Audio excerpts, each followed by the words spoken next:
Hello and welcome to आपके अपने YouTube channel पे। आज हम रिटायरमेंट कैलकुलेटर के बारे में बात करने वाले हैं। जो हमारा SWP प्लान है, सिस्टमेटिक विड्रॉल प्लान है, उसके बारे में बात करने वाले हैं। हमारी 3 बकेट स्ट्रेटेजी फॉर रिटायरमेंट का ये चौथा वीडियो है। पहले वीडियो में हमने रिटायरमेंट कैलकुलेटर के बारे में बात की थी, दूसरे वीडियो में हमने कैश बकेट के बारे में बात की थी, तीसरे वीडियो में हमने इनकम बकेट के बारे में बात की थी और आज हम SWP के बारे में बात करने वाले हैं। तो ये वीडियो आपके लिए बहुत ही इंफॉर्मेटिव होने वाला है। प्लीज इसको ध्यान से देखना और समझना, ये आपको बहुत ही हेल्पफुल होगा। यहाँ पे मैं ज्यादा समय ना लेते हुए ये इसका ओवरव्यू दे देता हूँ आपको। कॉर्पस जो हमने लिखा था 1.2 CR जो हमने रिटायरमेंट कैलकुलेटर में डिस्कस किया था, ये सारी चीजें वही की वही है। तो अगर आपने वो वीडियो नहीं देखे, please go and watch those video. हमारा डेट पोर्शन हमने लिखा था 60% और इक्विटी में हमने 40% रखा हुआ है। हमारा मंथली एक्सपेंस था 40,000। हमने कैश बकेट में रखा है मंथली एक्सपेंस का 12 महीने का खर्चा, तो मतलब 1 साल का खर्चा 4,80,000। हमारी इनकम बकेट में हमने 67 लाख पार्क किए हुए हैं और हमारी इक्विटी बकेट में हमारे 48 लाख है, जो हमारा 48 इक्विटी का पोर्शन है, 40% वो है। अब यहाँ पे ये आपकी एज है। होप यू रिटायर्ड 40 और आप एक लंबी और अच्छी हेल्थी लाइफ जी सको। This is my prayers to all of you. और ये हमारा कॉर्पस है जो हमारा 1.2 CR है। हमारा कॉर्पस यहाँ पे है। हमारी कैश बकेट में हमने जो रखे हुए 4,80,000 वो हमारा कैश बकेट में है। हमारा इनकम बकेट में 67 लाख है जो हमने वहाँ पे पार्क किए हुए थे और हमारी इक्विटी बकेट में 48 लाख है। तो हमारी इक्विटी बकेट में मैं ऐसा मान के चल रहा हूँ कि आपने निफ्टी 50 इंडेक्स फंड में इन्वेस्ट किया है, क्योंकि इक्विटी में इतने सारे कैटेगरीज है तो it's impossible to analyse each and every category in one video. तो हम निफ्टी 50 के ही हिस्टोरिक रिटर्न मांग लेके चलेंगे यहाँ पे। और कैश बकेट और इनकम बकेट के बारे में हमने बात की है। आप उसमें से कोई भी आपका फंड जो आपको अच्छा लगे वो चूज कर सकते हो। तो यहाँ पे हम ऐसा मान के चलते हैं कि आपने निफ्टी 50 इंडेक्स फंड में ही इन्वेस्ट किया हुआ है। यहाँ पे रिटर्न है, return on cash bucket, return on income bucket और रिटर्न ऑन इक्विटी। और ये कोई रैंडम मैंने फिगर नहीं ली है। मैंने यहाँ पे प्राइम इन्वेस्टर की वेबसाइट पे उन्होंने बहुत अच्छा रिसर्च करके निफ्टी 50 के 20 साल के रिटर्न दिए हुए हैं। तो please go and watch that as well. उनकी वेबसाइट को चेकआउट करना। तो मैंने ये रिटर्न्स यहाँ पे लिखे हुए हैं, ये हिस्टोरिक रिटर्न्स है। रिमेंबर दिस विल, ऐसी कोई गारंटी नहीं है कि आपको यही रिटर्न इन फ्यूचर मिलेंगे। और कैश बकेट के लिए मैंने लिया है निप्पॉन इंडिया का मनी मार्केट फंड। उसकी हिस्ट्री अच्छी है, लंबी हिस्ट्री है, इसीलिए मैंने उसका रिटर्न यहाँ पे लिया है। और इनकम बकेट के लिए मैंने HDFC का कंजर्वेटिव हाइब्रिड फंड लिया हुआ है कि उसके भी रिटर्न्स की हिस्ट्री अच्छी है, जो आपको डेटा इजीली अवेलेबल है। तो ये आपके परसेंटेज में है कि जो रिटर्न्स मिले हैं। और remember this is not finance advice. मैं ऐसा नहीं चाहूँगा कि आप यही फंड में इन्वेस्ट करो, लेकिन जो हिस्टोरिक डेटा था उसके हिसाब से जो मुझे मिला मैंने यहाँ पे लिखा हुआ है। ये यहाँ पे रिटर्न ऑन कैश बकेट है, रिटर्न ऑन इनकम बकेट है और रिटर्न ऑन इक्विटी है। ये परसेंटेज वाइज है, ये रुपी टर्म्स में है कि हमारे 4,80,000 पे हमको 8.3% मिलेगा। तो कितना उसका इन रुपी कितना वैल्यू होगा वो है। यहाँ पे हमारा डेट का टैक्स है विच इज़ अभी मैंने 30% के हिसाब से लिया हुआ है। अगर आप 5% ब्रैकेट में आ रहे हो तो अब यहाँ पे 5% लिख सकते हो। आप 10% में आ रहे हो तो 10% में लिख सकते हो।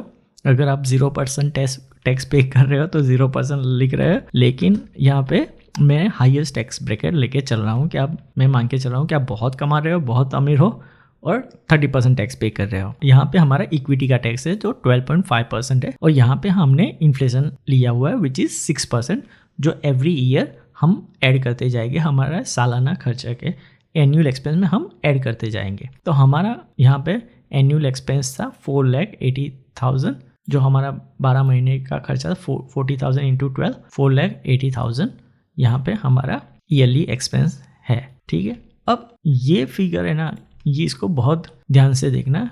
रिक्वायर्ड डेट विड्रॉल अमाउंट, ये 2 कॉलम बहुत ही इंपॉर्टेंट कॉलम है। और मैंने आज तक एक भी यूट्यूबर्स या किसी भी फाइनेंशियल इन्फ्लुएंसर या फाइनेंशियल एजुकेटर को ये बात बताते हुए नहीं देखा है। This is very important. क्यों इतना इंपॉर्टेंट है? देखो, आपका सालाना रिक्वायरमेंट है 4,80,000। आपको एनुअली 4,80,000 चाहिए आपके खर्चे के लिए। आपका मंथली एक्सपेंस के हिसाब से आपको 4,80,000 चाहिए। लेकिन आप सीधा 4,80,000 तो विड्रॉ नहीं करोगे ना, क्योंकि उसके ऊपर भी तो आपको टैक्स देना पड़ेगा। अगर आप 4,80,000 विड्रॉ कर रहे हो और उस पर आप 30% टैक्स दे रहे हो तो आपकी नेट इनकम बहुत आप में कम रहेगी। इसीलिए आपको ज़्यादा अमाउंट विड्रॉ करना पड़ेगा इन ऑर्डर टू पे योर टैक्स। आपकी टैक्स लायबिलिटी जो भी होगी उसको पे करने के लिए आपको ज़्यादा विड्रॉ करना पड़ेगा, क्योंकि हमारी निर्मला ताई आपको तो छोड़ने वाली तो है नहीं। अगर आपका लॉस हुआ तो वो आपकी जिम्मेदारी, लेकिन अगर आपने प्रॉफिट कमा लिया तो आपने प्रॉफिट कमाया कैसे, हमको तो कुछ तो देना पड़ेगा ना। तो हम तो ऐसे थोड़ी जाने देंगे। आया क्राइम मास्टर गोगोदा ना, आया हूँ तो कुछ तो चुरा के जाऊँगा, वही वाला सीन है कि अगर आपने पैसा कमाया तो आपको टैक्स देना पड़ेगा। तो इसीलिए हम सीधा 4,80,000 मान के नहीं चलेंगे। हमारी स्लीपिंग पार्टनर निर्मला ताई को हमको टैक्स देना पड़ेगा। Sorry, I told Shaina I have no answer for that, but a sleeping partner cannot answer sitting here. और इसीलिए ये हमारा रिक्वायर्ड विड्रॉल अमाउंट है। मतलब कि अगर आप 6,85,000 पे 30% टैक्स लगाओगे तो आपको 2 लाख एक्स्ट्रा विड्रॉ करना पड़ेगा in order to get your 4,80,000।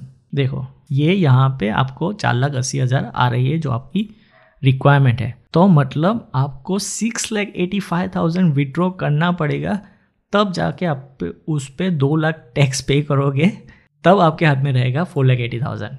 I hope this is very clear. This is very important और lot of people missed on this point.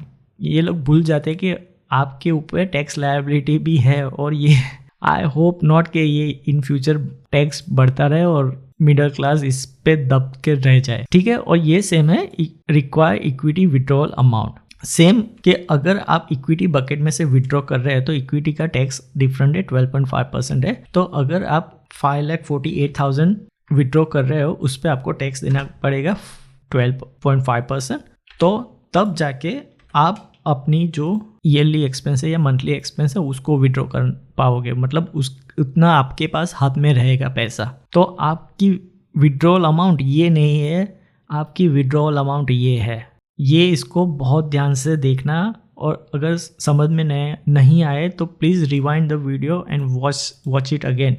अगर यहाँ पे आप गड़बड़ कर रहे हो तो आप डिल्यूजन में रहोगे, क्योंकि आपको लगेगा कि आपके पास बहुत सारा कॉर्पस है, क्योंकि आप ये अमाउंट को अज्यूम करके चल रहे हो कि आप इतना विड्रॉ कर रहे हो। इन रियलिटी आपको इतना विड्रॉ करना पड़ेगा अगर आप जो बकेट चूज़ कर रहे हो उसमें से, तब जाके आपको आपके पास 4,80,000 जो आपका सालाना खर्चा है वो आपके हाथ में रहेगा।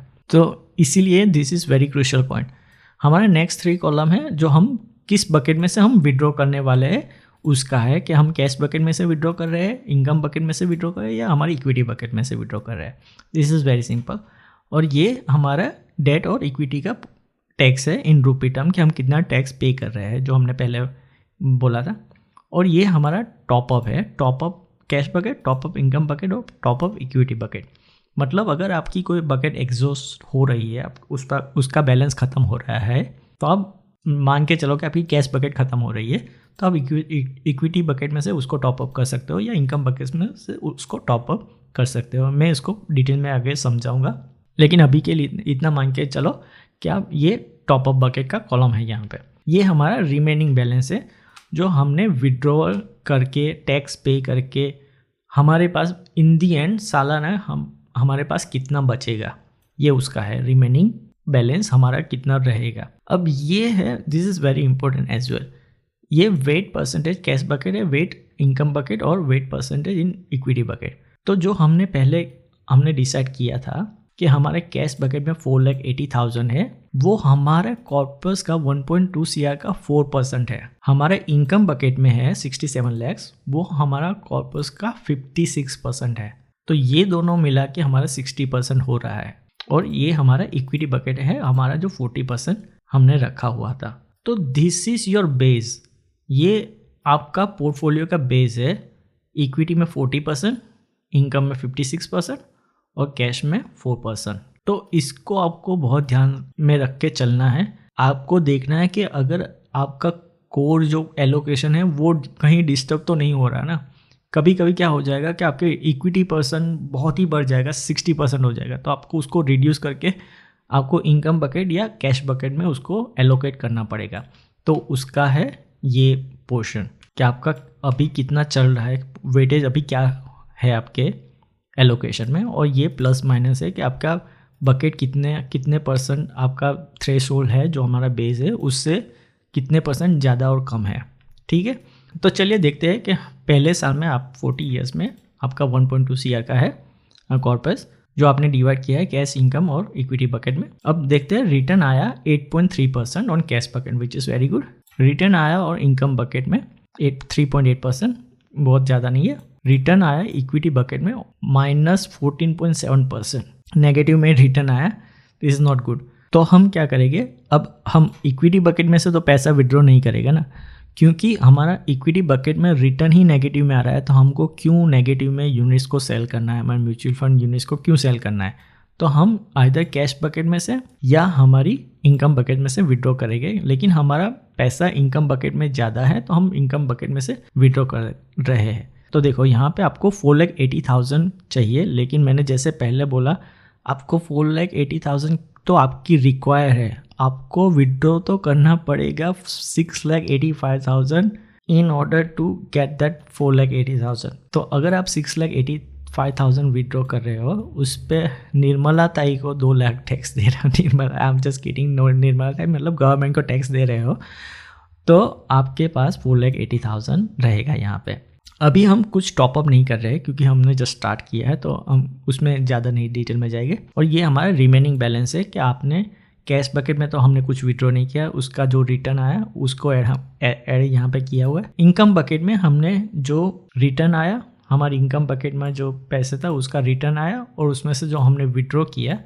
और उसके बाद जो टैक्स पे किया, तो उसके बाद हमारे पास कितने रह जाते हैं वो हमारे यहाँ पे बैलेंस है। और यहाँ पे हमारी इक्विटी का बैलेंस है, और इक्विटी में भी हमने कुछ विड्रॉ नहीं किया, लेकिन उसका नेगेटिव में रिटर्न आया, इसीलिए इसका रिटर्न यहाँ पे कम दिखा रहा है। अब देखो, दिस इज़ वेरी इंपॉर्टेंट, जो मैंने बोला था ना पहले कि देखो हमारा पोर्टफोलियो एलोकेशन था 4% कैश बकेट में, 40% इक्विटी में, और इनकम बकेट में 56%। तो पहले साल हमारा स्टेटस क्या है, हमारा वेटेज कैश बकेट में हुआ 4.33%, जो हमारा 4% था बेस, उससे 0.33 एक्स्ट्रा हुआ है, तो हमने प्लस में ये 0.33 यहाँ पे ज़्यादा है। हमारे इनकम बकेट में 56% था, और अभी हमारी इनकम बकेट में 52.44% हो गया है, तो मतलब हम अभी नेगेटिव में 3.56 में है। डोंट वरी, घबराने की ज़रूरत नहीं है, ये ऊपर नीचे होता रहेगा और हम उसको रीबैलेंस करते रहेंगे। और हमारा इक्विटी बकेट में था 40%, तो अभी हो गया 34.14%। तो अब ऐसा भी नहीं कर सकते कि हम यहाँ से पैसे निकाल के इनकम बकेट में डाल दें या इनकम बकेट में से पैसा निकाल के इक्विटी बकेट में डाल दें, क्योंकि हमारी इनकम बकेट ही नेगेटिव में है अभी के हिसाब से, 3.56% नेगेटिव में है। जो हमने एलोकेट किया था 56%, तो हमारे पास 52% ही रह गए, तो हम उसको टच नहीं करेगा। और हमारी इक्विटी बकेट में लेकिन हमारे पास अभी रह गए 34.14%, तो ये भी हमारा नेगेटिव में है। चलो ठीक है, कोई बात नहीं, आइए देखते हैं अगले साल में। तो ये हमारा कॉर्पस रह गया, हमने 1.2 CR में से जो भी विड्रॉ किया और टैक्स पे किया उस पे हिसाब से हमारा ये 1.09 CR रह गए हैं हमारे पास। ये हमारे कैश बकेट, इनकम बकेट और इक्विटी बकेट का पोर्शन है, जो हमारा रिमेनिंग बैलेंस था। पिछले साल का हमारा जो क्लोजिंग बैलेंस था, इस साल का हमारा ओपनिंग बैलेंस बन गया, तो उसमें भी सीधा सीधा है, कोई कॉम्प्लिकेटेड सिचुएशन नहीं है। अब देखते हैं रिटर्न में क्या है। तो रिटर्न आया let's say 7.6% in cash bucket, अच्छा है। इनकम बकेट में 13% आया, तो अच्छा रिटर्न हुआ। इक्विटी बकेट में देखो अभी भी नेगेटिव में रिटर्न दिया हुआ है, तो हम इक्विटी बकेट को अभी भी टच नहीं करेंगे। अगेन हमको, अब हमने 4,80,000 को 6% से इन्फ्लेशन एडजस्टेड कर दिया है, तो 5,08,000 हमको विड्रॉ करना पड़ेगा। लेकिन रिमेंबर निर्मला ताई, अगेन हमको 7,26,000 विड्रॉ करने पड़ेंगे टू गेट हमारे 5,08,000 जो थे वो हमको मिलेंगे आफ्टर पेइंग द टैक्स। तो हमने मान के चला कि हमने 7,26,000 हमारी इनकम बकेट में से ही विड्रॉ करे हैं, हमने कैश बकेट में से कुछ विड्रॉ नहीं किया इक्विटी बकेट तो वैसे ही नेगेटिव में रिटर्न दे रही है, तो हमने उसको टच नहीं किया। तो 7,26,000 पे आपको 2,18,000 टैक्स पे करना पड़ेगा। अभी भी हम कुछ टॉपअप नहीं कर रहे हैं क्योंकि हमारे पास इतना कुछ ज़्यादा बैलेंस नहीं है किसी भी बकेट में कि हम उसको रीएलोकेट कर सकते हैं। और ये हमारा रिमेनिंग बैलेंस हो गया जो हमने विड्रॉ किया और टैक्स पे करने के बाद हमारे पास कितना बैलेंस रह जाता है।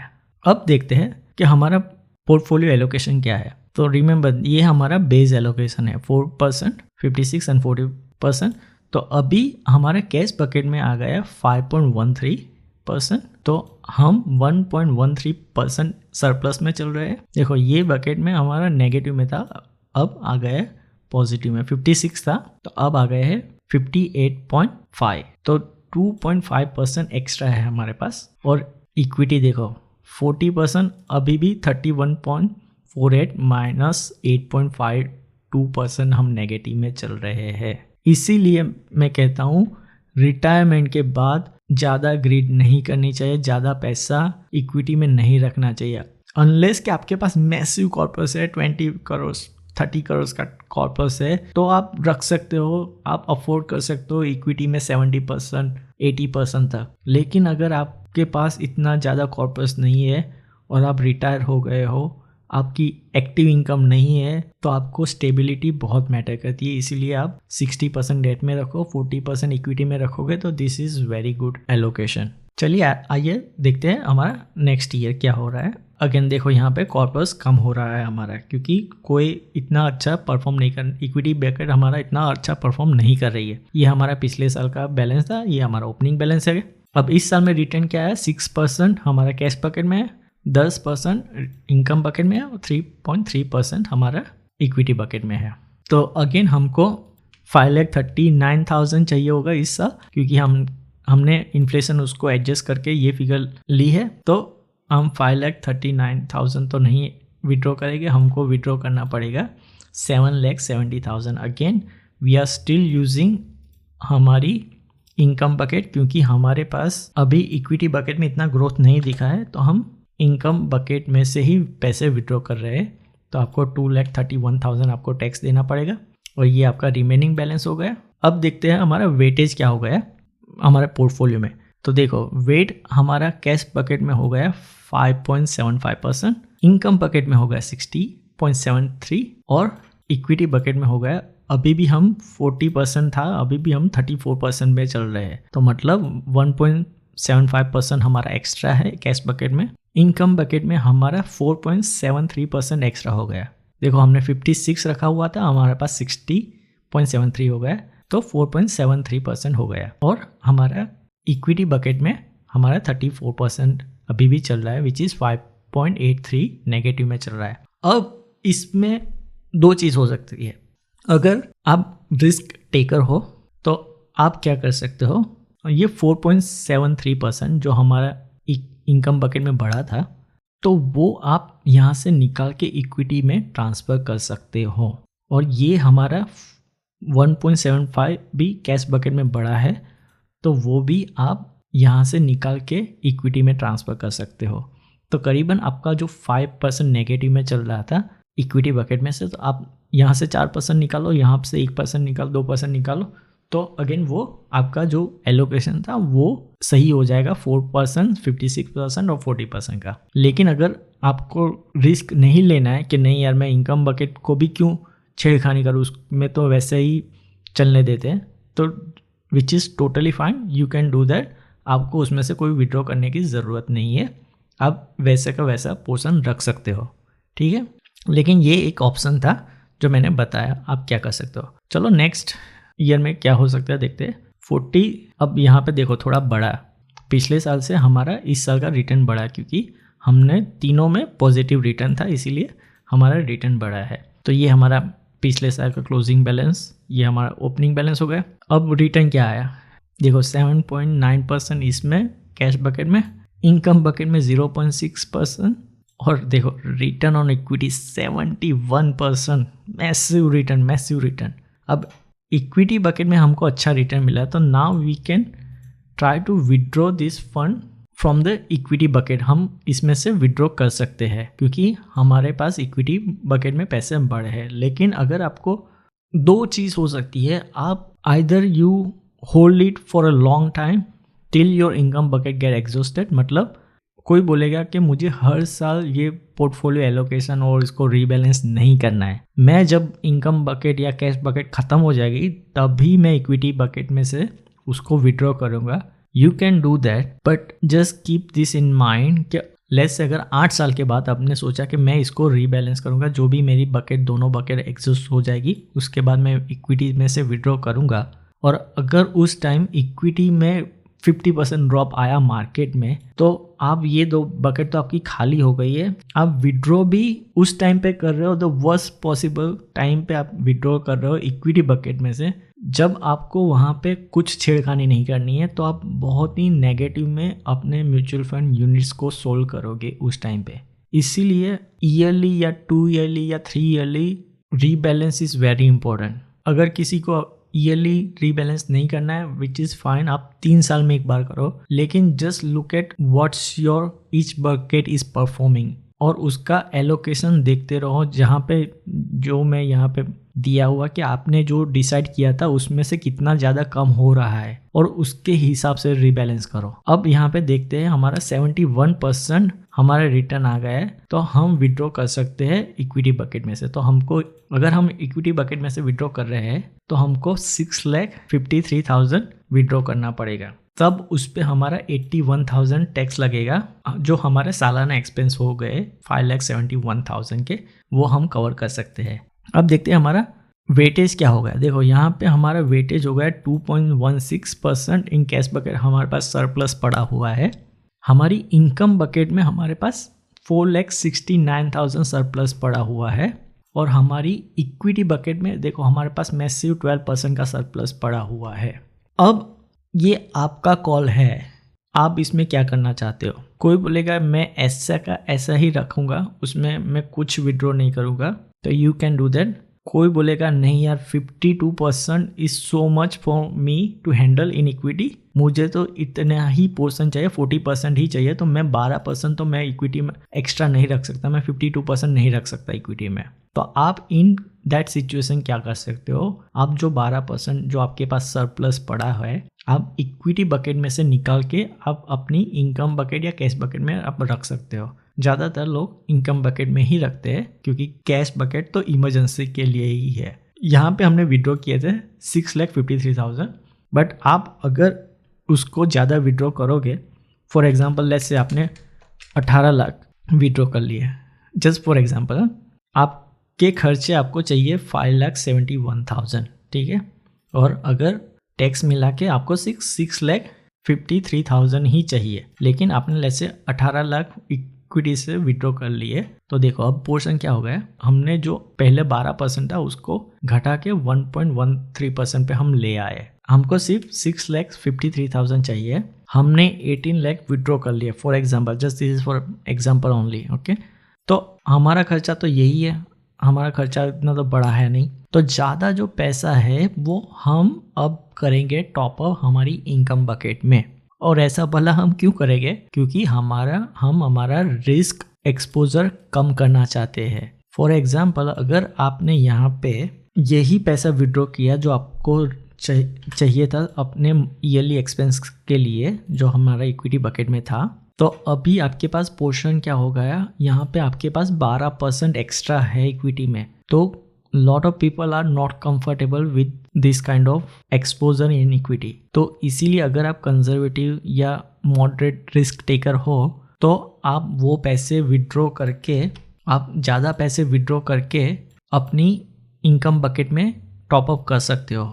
कोई बोलेगा यार मुझे 18 लाख नहीं चाहिए, मुझे सिर्फ 10 लाख विड्रॉ करना है, तो आप 10 लाख विड्रॉ करो, this is up to you. तो अब हमारा पोर्शन क्या हो जाएगा, हमारी इनकम बकेट में 63% हो गया है, 7.6% एक्स्ट्रा हो गया, और हमारी इक्विटी बकेट में भी हम प्लस में चल रहे हैं। तो ये कम्प्लीटली आपका कॉल है, आपकी रिस्क प्रोफाइल के हिसाब से आप चूज़ करना कि आपको क्या चाहिए। कोई बोलेगा नहीं मैं सिर्फ उतना ही विड्रॉ करूँगा जितना मुझे चाहिए, बाकी का मैं उसको ऐसे ही ग्रो होने दूंगा, आप कर सकते हो। इसमें कोई राइट और रॉन्ग नहीं है। आप अपनी रिस्क प्रोफाइल के हिसाब से आप विड्रॉ रेट या कितना विड्रॉ करना चाहते हो आप कर सकते हो, लेकिन अभी के हिसाब से मैं मान के चल रहा हूँ कि आपका ये बेस पोर्शन है पोर्टफोलियो एलोकेशन, उसको आप मेंटेन करके चल रहे हो, तो इसके हिसाब से हमारी इनकम बकेट में ज़्यादा रहेगा तो कोई प्रॉब्लम नहीं, क्योंकि वो वैसे भी डेट में जा रहा है, डेट म्यूचुअल फंड में, मतलब वो इतना वॉलेटाइल नहीं है, इसीलिए हम we can afford to have more in the debt equity fund than pure equity fund. ठीक है, अगर हम आ जाते हैं हमारे नेक्स्ट ईयर पे, देखते हैं 45th ईयर का में क्या हो रहा है। यहाँ पे भी अगेन बढ़ रहा है, देखो यहाँ पे अभी इक्विटी ने रिटर्न दिया है 36%, इनकम बकेट में भी अच्छा, सब में अच्छा रिटर्न आया है, तो you can choose which bucket you want to withdraw. तो अगेन हम मान के चल रहे हैं कि हमको सिर्फ विड्रॉ करने हैं 7,34,000, बट लेट्स से फिर से हमने 18 लाख विड्रॉ किया, हमको सिर्फ चाहिए 7,34,000, हम उस पर टैक्स पे करेंगे, लेकिन हमने विड्रॉ किया है 18 लैक्स, 2,25,000 हमारा जो टैक्स आ गया, और जो बाकी का रहा 9,32,000 वो हमने हमारी इनकम बकेट में टॉप अप कर लिया। अब देखते हैं हमारा पोर्शन क्या हो गया। देखो यहाँ पे 13% हमारा इनकम बकेट में, यहाँ पे 2.29% नेगेटिव है, तो आप ये फिगर कम कर सकते हो कि बोलेगे 18 लाख नहीं, लेट्स से 15 लैक्स हम विड्रॉ कर रहे हैं, तो देखते हैं क्या हो रहा है। तो देखो we are maintaining our equity portion, जब भी इक्विटी पोर्शन में जब भी बढ़ रहा है रिस्क, हम उसको कम कर रहे हैं। आप रख सकते हो, अगर कोई बोलेगा कि मुझे इक्विटी को ग्रो करने देना है, मैं उसको टच नहीं करूँगा 8, 10 साल 15 साल के लिए, आप कर सकते हो, इसमें कोई राइट और रॉन्ग नहीं है, ये कम्प्लीटली आपकी रिस्क प्रोफाइल के हिसाब से है, ये पर्सनल है। किसी को इतना भी पोर्शन ज़्यादा रिस्की लग सकता है और किसी के लिए 80% इन इक्विटी भी कम रिस्की लग सकता है, तो आप अपने हिसाब से उसको चूज करना। अगर आपको चाहिए कि मैं उसको 10 साल के लिए टच नहीं करूँगा, totally fine, you can leave it there bro, no issue. अगर आप बोलेंगे कि यार मुझे हर साल या 3 साल में उसको रीबैलेंस करना है, तो आप उसको भी रीबैलेंस कर सकते हो। ये मैं आपको एक गाइडलाइन दे रहा हूँ कि आप उसको कैसे अप्रोच कर सकते हो। There are various methods to approach this, लेकिन अगर आप हर साल इसको रीबैलेंस करोगे तो आप लेस रिस्की बैट ले रहे हो, क्योंकि अगर आप मार्केट यहाँ से भी 50% गिर गया है तो आपका ये पोर्शन 40% से 20% हो जाएगा, लेकिन अगर आपका 80% था तो आपका अगर 40% आ गया, तो it's depending how you look at it, it's depending कि आप अपने रिस्क के प्रोफाइल के हिसाब से उसको अप्रोच करना। This is my suggestion. ठीक है, मैं हर एक लाइन को तो मैं यहाँ से आपको डिस्कस नहीं करूँगा और आपको बोर नहीं करूँगा, लेकिन this is a general idea कि आप यहाँ पे क्या कर सकते हो। तो I hope you like the video, I hope you like the analysis, और I hope you like the hard work I have put it into creating this spreadsheet, क्योंकि इसको क्रिएट करने में, उसको रिफाइन करने में मुझे बहुत टाइम लगा था। तो I would appreciate if you subscribe my channel, leave your comments below. अगर इसमें आपको कुछ गलत लग रहा है, please feel free to comment below, I am here to learn, और मैं अपने आप को भी रिफाइन करता रहूँगा। और इसमें अगर मुझे कोई और भी स्टडीज़ मिलती है, रिसर्च मिलती है कि उसको और बेहतरीन तरीके से कैसे रीबैलेंस किया जा सकता है, कैसे बेहतरीन तरीके से उसको एलोकेट किया जा सकता है, तो I will keep sharing on my YouTube channel. तो please considering subscribing, like the video and share with your friends, family, जो रिटायरमेंट के बारे में सोच रहा है, तो उसके साथ प्लीज़ ज़रूर शेयर करना। और the beauty of this spreadsheet is, यहाँ पे आपको पूरी फ्लेक्सिबिलिटी मिलेगी। ऐसा नहीं है कि आपको जैसे कैश बकेट में आपको 5% मान के ही चलना है, या इनकम बकेट में आप 8% मान के चलो, या इक्विटी बकेट में आपको 12% ही मिलेगा। यहाँ पे आपको जो एक्चुअल्स में रिटर्न मिल रहे हैं आपके पर्टिकुलर ईयर में, वो आप यहाँ पे लिख सकते हो। आपको नेगेटिव में रिटर्न मिला तो नेगेटिव में लिख सकते हो, आपको बहुत अच्छा रिटर्न मिला तो वो सारे रिटर्न्स यहाँ पे लिख सकते हो। आप अपना टैक्स स्लैब भी चूज कर सकते हो, अगर आप 5%, 10%, 15% टैक्स ब्रैकेट में हो वो भी आप लिख सकते हो। अगर आपके पास इन्फ्लेशन का डाटा है गवर्नमेंट का, तो आप वो भी लिख सकते हो यहाँ पे। और the beauty of this spreadsheet is कि आप कोई भी बकेट्स चूज कर सकते हो विड्रॉल के लिए। आप कोई एक बकेट में बंद के नहीं रह जाओगे, आप कोई फिक्स अमाउंट को भी विड्रॉ नहीं करना है, आपको जितना विड्रॉ करना है आप सब यहाँ पे लिख सकते हो। आप ज्यादा लिख सकते हो, कम लिख सकते हो, दिस इज वेरी फ्लेक्सिबल। और यहाँ पे भी टॉप अप आप अपनी तरफ से कर सकते हो कि आपको कौन सी बकेट में टॉप अप करना है या उसको छोड़ देना है 8-10 साल के लिए। और ये स्प्रेडशीट आपको सारे फिगर्स नंबर दे देगी। तो I hope you like my work and my analysis और ये स्प्रेडशीट। अगर आपको ये स्प्रेडशीट चाहिए तो मैं उसको डिस्क्रिप्शन में दे दूंगा। आप यहाँ पे जाना फाइल में, और फाइल में से आप डाउनलोड कर सकते हो या मेक अ कॉपी करके अपनी ड्राइव में सेव कर सकते हो। तो मिलता हूँ अगले वीडियो में, तब तक के लिए be happy, stay healthy, keep shining and peace out.